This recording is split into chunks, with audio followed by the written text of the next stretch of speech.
कौन प्रेजेंट थे? Rule of thumb का क्या मतलब है, ये बताओ। Replacement of rule of thumb तो बाद में पढ़ेंगे, रूल ऑफ थंब का क्या मतलब है तुम बताओ। नहीं याद है क्या? डायरेक्शन, हाँ, जब किसी को नहीं आता है तो बिल्कुल भी मैंने नहीं बताया था, ये मैं भी एक्सेप्ट कर लेती हूँ कि जब आप लोगों में से किस वो मैं नहीं बताया था, नहीं बताया था, मैं बताई थी तभी पूछ रही हूँ। If you are not attentive then it's okay, it's your problem. Ma'am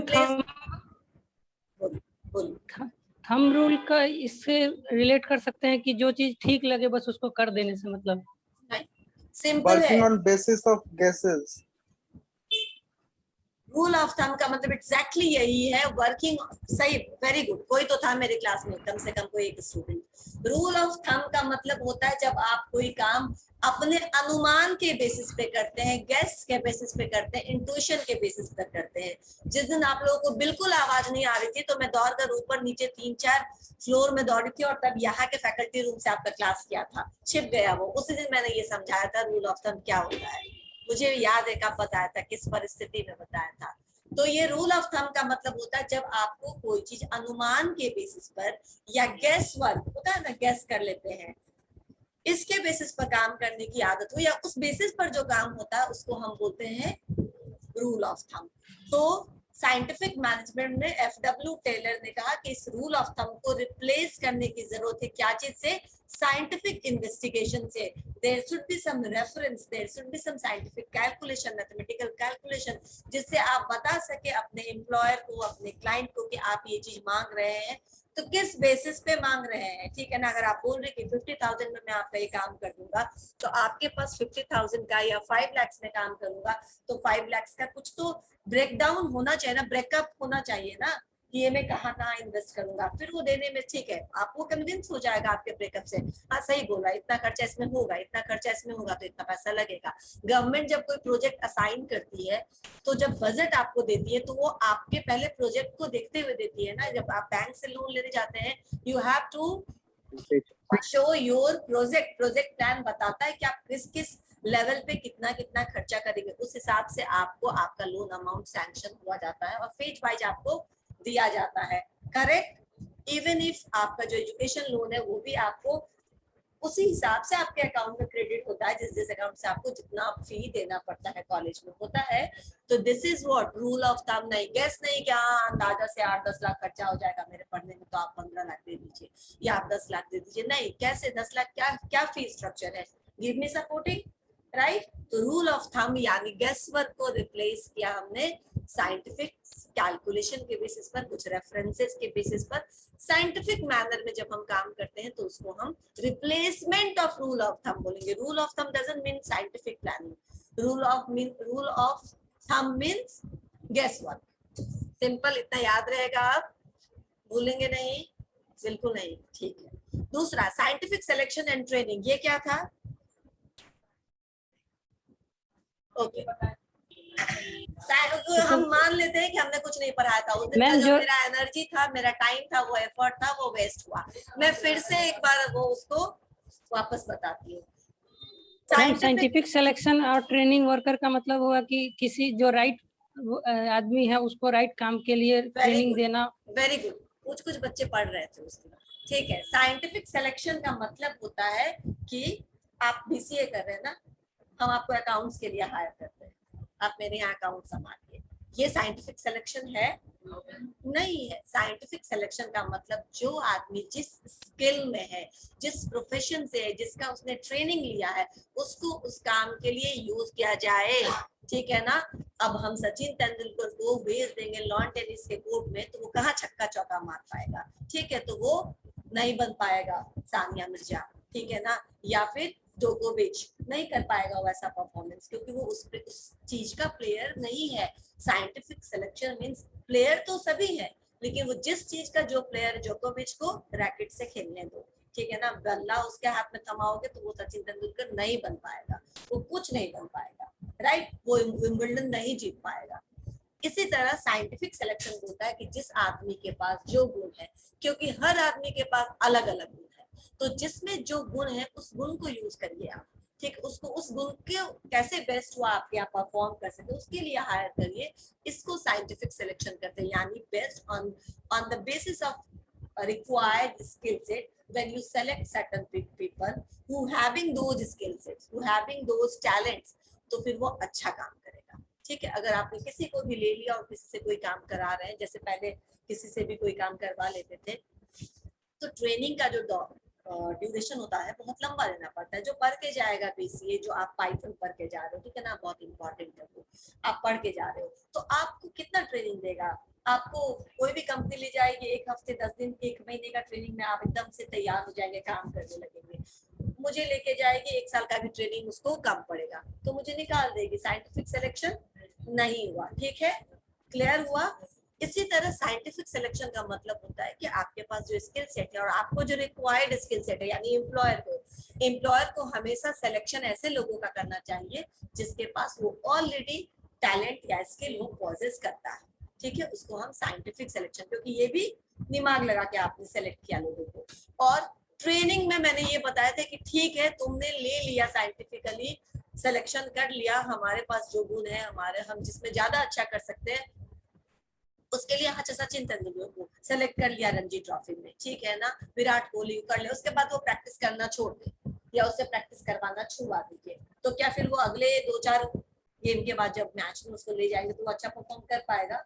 नहीं। Training means practice, keep repeating, जो भी अपग्रेड करना है, ठीक है ना, जो भी अपग्रेडेशन चाहिए वो आप करते रहिए, क्योंकि जहाँ पे आप एग्जिस्ट करते हैं, जहाँ आपका ऑर्गेनाइजेशन है, वो चेंज होते रहता है। ठीक है ना, टेक्नोलॉजी चेंज होते रहती है, आज कुछ डिमांड में, कल कुछ और, पहले C+ था, जावा था, आज कुछ और चीजें डिमांड में है ना। डिमांड जिसको बोलते उसका मतलब समझ में आ रहा ना, जिसकी ज्यादा मार्केट वैल्यू है, जिसमें ज्यादा काम अब होता है, जिस सिस्टम पे, जिस प्रोजेक्ट पे, तो अब उस चीज को आप कैसे अपग्रेड करिएगा? हमने 10 साल पहले जिसको हायर किया था उसके पास ये नॉलेज नहीं होगा, अब वो कोई कॉलेज में एडमिशन लेकर के ये कोर्स कर भी नहीं सकता। तो ऑर्गेनाइजेशन की ड्यूटी है कि आप उसको रेगुलर ट्रेनिंग देते रहिए। 10 दिन का, 5 दिन का, 1 हफ्ते का ट्रेनिंग प्रोग्राम ऑर्गेनाइज होता है हर कंपनी में, हर साल या 6 महीने में, ताकि वो अपने एम्प्लॉयज को इम्प्रूव कर सके, वो ऑब्सोलीट ना हो, वो यूजलेस ना हो जाए। ठीक है, अभी ये याद रहेगा, ये यहाँ अभी भी सत्यनारायण का कथा है जो भूल जाएंगे नहीं, मैं पूछूंगी फिर से नेक्स्ट क्लास में। नाउ कोऑपरेशन तक किसी ने बोला था कि हो गया था। कोऑपरेशन का मतलब मैंने बताया था कि यहाँ कोऑपरेशन का मतलब मेंटल रिवॉल्यूशन से है। मेंटल रिवॉल्यूशन मतलब क्या? रिवॉल्यूशन मतलब क्या? रिवॉल्यूशन आप लोगों ने बहुत तरीके का पढ़ा होगा इससे पहले, व्हाइट रिवॉल्यूशन, ग्रीन रिवॉल्यूशन, है ना। ठीक है, और यहाँ पे मेंटल रिवॉल्यूशन की बात करी हूँ। F.W. Taylor was talking about mental revolution. इसका क्या मतलब हुआ? कुछ याद आ रहा है या कुछ भी नहीं याद आ रहा है? बिल्कुल कुछ समझ में नहीं आता, कोई ना कोई डिस्टर्ब करने के लिए आ जाता है। मैम, लोगों की जो सोच है उसमें बदलाव लाने का। तुम अपना नाम बताओ। हाँ, अमित कुमार। ठीक है, जिस दिन भी ऑफलाइन क्लास में आओगे ना, मुझसे मिलना, मैं तुम्हें कुछ ना कुछ गिफ्ट दूंगी, ठीक है ना, क्योंकि कोई तो पढ़ रहा था। I am happy. ठीक है, अभी मैं बता रही हूँ, पक्का बताना, मैं ऐसे नहीं बोल रही हूँ, मैं ऐसा करती हूँ। कोऑपरेशन में आते हैं हम लोग। कोऑपरेशन मतलब क्या? पहले कैसे था? जब आप याद करिए, आज से मतलब आपको याद भी नहीं होगा, ये आपके समय की बात नहीं है, लेकिन आपने सुना जरूर होगा, जिनके घर में दादाजी होंगे, पापा जी होंगे, उन लोगों ने पुरानी कहानियां घर में की होगी कि कैसे पुराने जमाने में एक्सप्लॉइट, या फिर मूवीज में देखा होगा हमने, ठीक है ना, कैसे एक्सप्लॉइट किया जाता था, लेबर का कैसे शोषण होता था, ठीक है ना। जमींदार कैसे देते थे 100-200 रुपये किस चीज को बोलते, इंटरेस्ट पर, सूद पर, जिसको हम बोलते हैं, और बदले में पूरी जमीन लिखवा लेते थे, क्योंकि वो 100-200 या 4,000-5,000 वापस नहीं कर पाता था। वो टाइम जब पूंजीपतियों का था, तो पूंजीपति यानी कैपिटलिस्ट, ठीक है ना। बहुत अंधेरा हो जाने पर एक प्रॉब्लम और होता है कि तुम लोग आपस में बात करते हो, मैं देख नहीं पाती हूँ, लेकिन पता चल जाता है बात कहाँ से हो रहा है। रोल नंबर 3, थोड़ा शांति बनाए रखे आसपास। आपकी जिम्मेदारी है कि उतने दूर से आवाज नहीं आनी चाहिए, राइट। तो मैं क्या बोल रही थी अभी? हाँ, कैपिटलिस्ट। तो वो जो दौर था वो कैपिटलिस्ट का था, ठीक है ना, पूंजीपतियों का था। अब पूंजीपति क्या करते थे? अपने आप को भगवान से भी ऊपर अपने आप को मानते थे, ठीक है ना, तो शोषण करते थे। उस टाइम एक क्लासेस था, मैंने रूस की क्रांति, फ्रांस की क्रांति, जर्मनी की क्रांति सबके बारे में बताया था। मार्क्स का कैसे आया, मार्क्स ने कैसे कहा कि सारे मजदूर एक जगह आ जाओ, तुम्हारे बिना कोई इंडस्ट्री कोई मशीन नहीं चल सकती है, ठीक है ना। ऑब्वियसली यही है कि मेंटल रिवॉल्यूशन, इन्होंने कहा कि लड़ने झगड़ने से कुछ नहीं मिलेगा, ना तो लेबर का हित है ना ही ओनर का हित है, कैपिटलिस्ट का हित है। हित किस में है? अगर कितना भी फैक्ट्री आप बना लीजिए, आपके पास बहुत पैसा है, लेकिन अंबानी को आज सब बाइकआउट कर दे कि हम आपकी कंपनी पे कोई काम नहीं करेगा, तो क्या अंबानी रह पाएगा? देखो अनिल अंबानी, है ना, अपने गलत स्ट्रैटेजी के कारण कितना डूबता चला गया, ठीक है ना। तो दिस इज व्हाट, आप मेंटल लेवल पे पहले निकालिए अपने दिमाग से कि आप सब कुछ है। लेवल्स आप भी निकालिए कि आपके वो क्या है, दुश्मन है, ठीक है ना। Labours used to see the capitalist पूंजीपति लाइक दे आर आवर दुश्मन। तो आप उनको एनिमी समझना, दुश्मन समझना बंद करिए, ठीक है। और उनसे कहा कि देखिए आपका भी काम इनके बिना नहीं चलेगा। तो मेंटल लेवल पे अपने दिमाग में ये बात समझा लीजिए खुद को कि आप लोग क्या हैं, आप लोग क्या एक दूसरे के कॉम्प्लीमेंट्री कॉपी है। अगर एक निकल जाए तो दूसरे का कोई अस्तित्व नहीं है, ठीक है ना। वो ज्यादा देर तक सरवाइव नहीं कर पाएगा। जब तक दोनों एक साथ नहीं रहेंगे तब तक आप इंडस्ट्री में कुछ मैन्युफैक्चर नहीं कर पाएंगे, कुछ बेच नहीं पाएंगे, और दोनों का ही पर्पस खत्म हो जाएगा। तो कोऑपरेटिव वे में आइए, आप किस वे में आइए, एक दूसरे का साथ दीजिए, ठीक है। आप काम करके साथ दीजिए, आप उनकी प्रोडक्टिविटी को बढ़ा करके दीजिए। और आप कैसे दीजिए, तो उनको मोटिवेट करके, उनको प्रॉपर सैलरी दे करके, प्रॉपर रेम्यूनरेशन और इंसेंटिव दे करके उनको मोटिवेट करिए। समझ में आया? तो कोऑपरेशन का मतलब होता है कि उस समय जो मेंटालिटी थी उसको चेंज करने की बात की। रिवॉल्यूशन मतलब हमेशा क्रांति से होता है, बहुत अमूल चूक परिवर्तन जिसको हिंदी में बोलते हैं, उसी का मतलब रिवॉल्यूशन होता है। यानी एकदम से चेंज कर लो अपने माइंडसेट को, ठीक है। और एक दूसरे को दोस्त की तरह समझो, एक दूसरे को साथी की तरह लो, और एक दूसरे के साथ मिलके काम करो। मिलके काम करेंगे तो ही पर्पस जो है मैनेजमेंट का भी पूरा होगा, इंडस्ट्रियलाइजेशन का भी पूरा होगा, जो उस समय बहुत ज्यादा जरूरी था। क्योंकि मैंने पहले ही बताया था, ये सारी बातें कब की है, वर्ल्ड वॉर 2 के बाद की बात है, जब सब कुछ ध्वस्त हो चुका था, सारा सिस्टम खत्म हो चुका था, ठीक है। Okay, now division of work and responsibility, ये एक नया टर्म है, ये हमने शायद नहीं डिस्कस किया था, क्योंकि आते ही किसी ने कहा था कॉर्पोरेशन तक ही पढ़ाई हुआ है, तो मैं ये मान लेती हूँ कि मैंने ये नहीं पढ़ा था। Division of work and responsibility का क्या मतलब हो गया? डिवीजन ऑफ वर्क में बहुत बार बता चुकी हूँ। कोई भी कॉम्प्लेक्स टास्क को, लास्ट टाइम फिर से बता रही हूँ, कोई भी कॉम्प्लेक्स टास्क को सिंपल टास्क में क्या करिए, ब्रेक कर दीजिए, एंड देन उस छोटे छोटे टास्क को तो वैसे लोगों को असाइन करिए जो उसको काम करने में कॉम्पिटेंट हो। That is division of work, that is organizing, ठीक है। तो ये division of work, division of responsibility, जब तक हम रिस्पॉन्सिबिलिटी नहीं देंगे, ठीक है, जब तक मैं अंशु को ये रिस्पॉन्सिबिलिटी ना दूं कि तुम जहां बैठे हो उसके आसपास से कलम के गिरने तक की आवाज नहीं आनी चाहिए, तब तक वो बोलेगा मैं नहीं कर रहा हूँ, मैं ये कर रहा, बट ना राइट नाउ आई सेड कि उधर से बिल्कुल आवाज नहीं आनी चाहिए। तो अब अगर आएगी तो मैं उसी को बाहर निकाल, ठीक है ना। तो he will be responsible for that, कि मैं तो गलती ना करूं, मेरे अगल बगल के लोग भी गलती ना करें, क्योंकि अभी ये मेरी जिम्मेवारी है। ऑर्गेनाइजेशन में भी आपको इसी तरीके से रिस्पॉन्सिबल बनाया जाता है, काम दे करके, आपको आपका काम समझा के, ताकि आप कल को अगर वो काम ना हो तो ये ना बोलिए कि इसने नहीं किया, इसने नहीं किया, इसने किया। ये आपकी जिम्मेदारी थी करना या करवाना, ठीक है। It is up to you. तो division of work is important. तो आप वर्क को डिवाइड करके जब असाइन करते हैं तो जिसको जो काम देते हैं वो उसके लिए जिम्मेदार हो जाता है। अगर उसने काम अच्छे से किया तो उसको प्राइज मिलेगा, अगर उसने काम अच्छे से नहीं किया तो उसको पनिशमेंट मिलेगा, ठीक है। तो reward and punishment both are associated. समझ में आया? मैक्सिमम आउटपुट, अच्छा ये फिफ्थ है and last. These are the principles of management। अगर पूछेगा what are the principles of management तो क्या क्या बोलेंगे?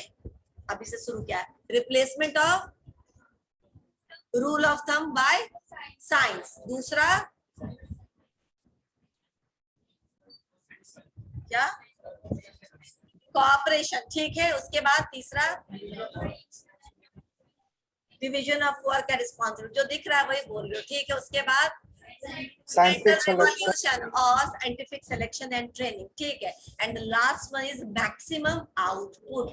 How to ensure maximum output? Maximum आप कैसे ले सकते हैं? minimum resources से zero wastage use करते हुए. तो maximum output के लिए Taylor suggested that both labor and management should make efforts to increase production and it must be continuous. Continuous effort आपका लगना चाहिए, ठीक है ना. अगर प्रोडक्शन आप कर रहे हैं तो लगातार उसमें प्रोडक्शन होना चाहिए, क्योंकि आपने मशीन को खरीदने में, लेआउट को सेटअप करने में, जो आपका लैंड है या बिल्डिंग है जिसको आपने लीज पे लिया, वो रेंट पे लिया, और हर महीना हर दिन के लिए पे कर रहे हैं, ठीक है. तो अगर आपने 20 दिन प्रोडक्शन किया और 10 दिन नहीं किया तो 10 दिन का क्या हुआ? नुकसान हुआ. तो it should be in continuous process. लगातार आपका प्रोडक्शन का काम होना चाहिए. कम ज्यादा हो सकता है depending upon the need of the market, demand in the market, लेकिन रुकना नहीं चाहिए, क्योंकि रुकेगा तो डेप्रिसिएट होगा. आपका मशीन का डेप्रिसिएशन कॉस्ट बढ़ेगा. पता नहीं, अभी अकाउंट्स नहीं हो तो अगले सेमेस्टर में पढ़ना होगा. तो आपका वो डेप्रिसिएट होगा, राइट. या फिर आपका जो किराया जा रहा है वो बेकार का जा रहा है, या फिर 10 दिन जो आपके लेबर बैठ के पैसा ले रहे हैं वो भी आपका नुकसान हो रहा है. तो कॉन्टिन्यूअस प्रोडक्शन होना चाहिए. ये नहीं कि एक दिन हुआ 4 दिन बंद है.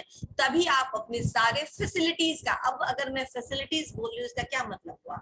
इंफ्रास्ट्रक्चर का जो भी आपने सेट किया है, ठीक है ना, सारे इंफ्रास्ट्रक्चर का पूरा उपयोग कर पाओगे तो जो वेस्टेज हो वो जीरो रहेगा, ठीक है, कम से कम होगा. तो आप कॉम्पिटिटिव है, जो युग है वो कॉम्पिटिटिव है. आप ऐसा नहीं करोगे आपके कॉम्पिटिटर करेंगे, वो कम पैसे पे लोगों को क्या करेंगे. जियो क्या कर रहा है? सब बैठ गया यार. वोडाफोन एक टाइम में एक मार्केट लीडर हुआ करता था, राइट, हुआ करता था. नाम भी नहीं सुनते अब हम इन सब चीज का. तुम्हारे पास किस चीज का कौन से सर्विसेज है मोबाइल का? हाँ, जियो. मोबाइल क्या है नहीं पता, सिम कौन सा, सर्विसेज बोल रही हूँ, प्रोडक्ट नहीं बोला अभी. जियो. तुम्हारे पास एयरटेल. और एयरटेल. अच्छा, कितने के पास जियो है? बस हाथ उठा. ठीक है ना. यानी क्या किया जियो ने? सस्ते दरों पे, ठीक है ना, सस्ते दरों पे सर्विसेज देना शुरू कर दिया. एकदम बहुत सस्ता, कोई कंपटीशन ही नहीं है. एक दे रहा 10 रुपए तो ये दे रहा है आपको 1 रुपया. कोई कंपटीशन है? 9 रुपया, 7 रुपया, 8 रुपया भी नहीं है. Zero competition. तो ये अगर होगा तो आप कितने भी बड़े मार्केट प्लेयर है आप डिस्ट्रक्ट हो जाएंगे. सो ऑप्टिमाइज योर रिसोर्सेज केयरफुली. समझ में आया? तभी आप क्या करेंगे, मैक्सिमम आउटपुट आपको मिल पाएगा, ठीक है.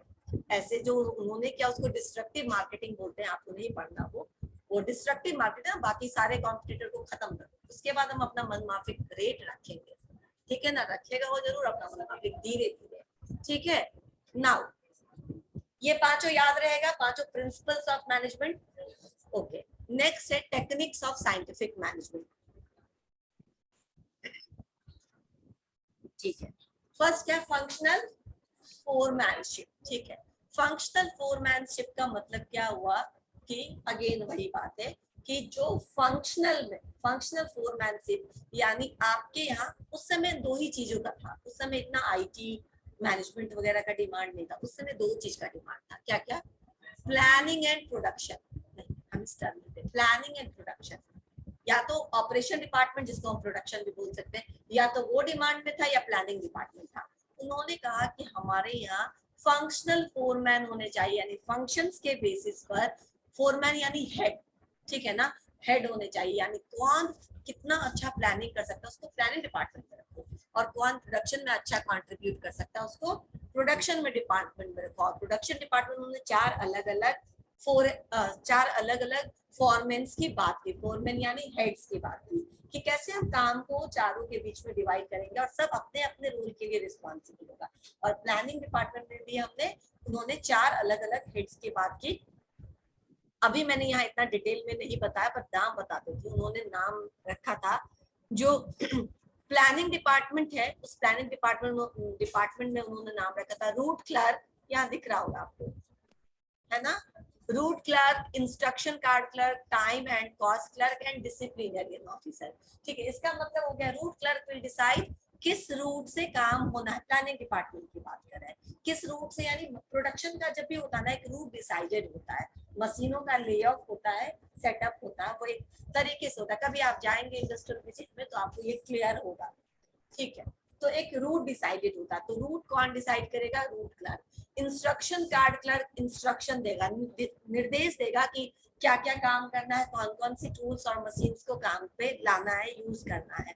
Time and cost clerk will suggest कितने टाइम में हमको एक प्रोडक्शन को खत्म कर देना है, एक प्रोडक्शन प्रोसेस को खत्म कर देना और दूसरा बैच शुरू कर देना। ये सारे प्रोडक्शन के टर्मिनोलॉजी है। क्यों? क्योंकि वो मैन्युफैक्चरिंग कंपनी में काम करते हैं। समझ में आया ना? तो एक प्रोडक्शन प्रोसेस खत्म कर देना and cost clerk will give you budget कि एक प्रोसेस के लिए हमारे पास इतना बजट है, रॉ मटेरियल से लेकर के लोगों को पे करने तक, ठीक है ना।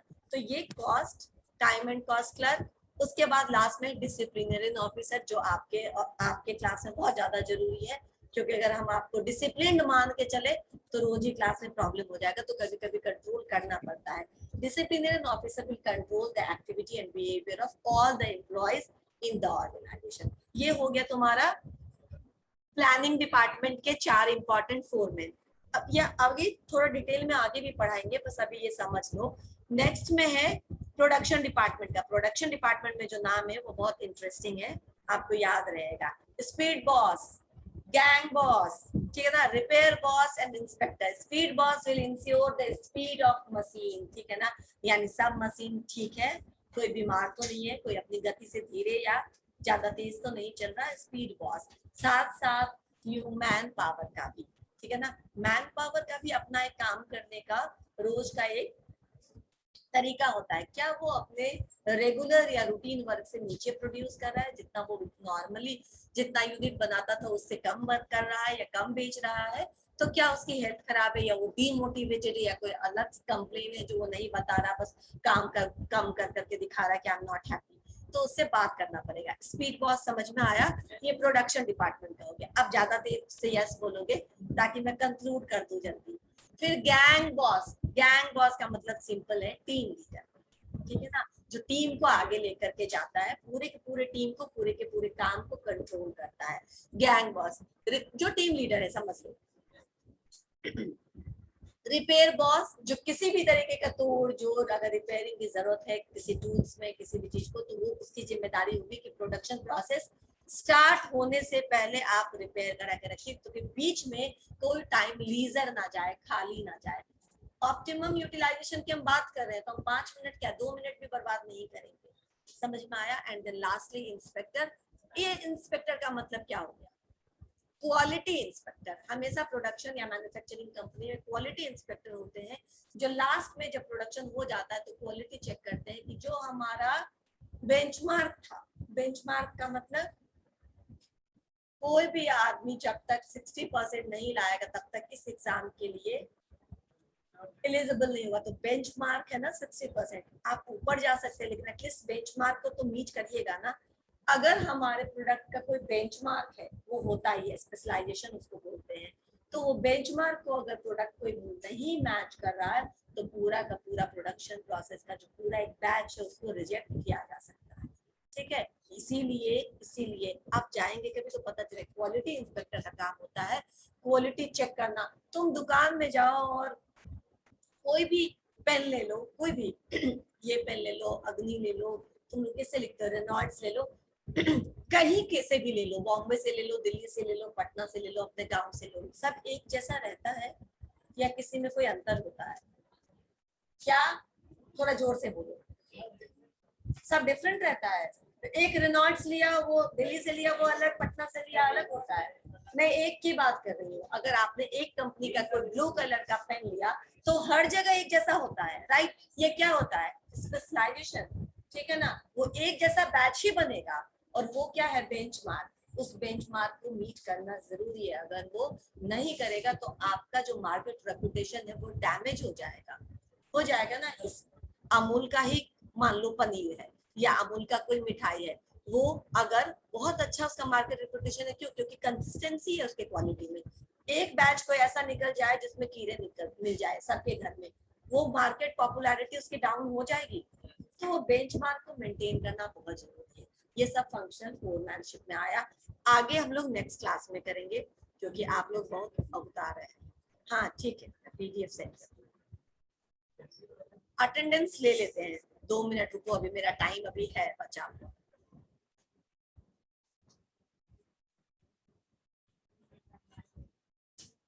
Just a minute.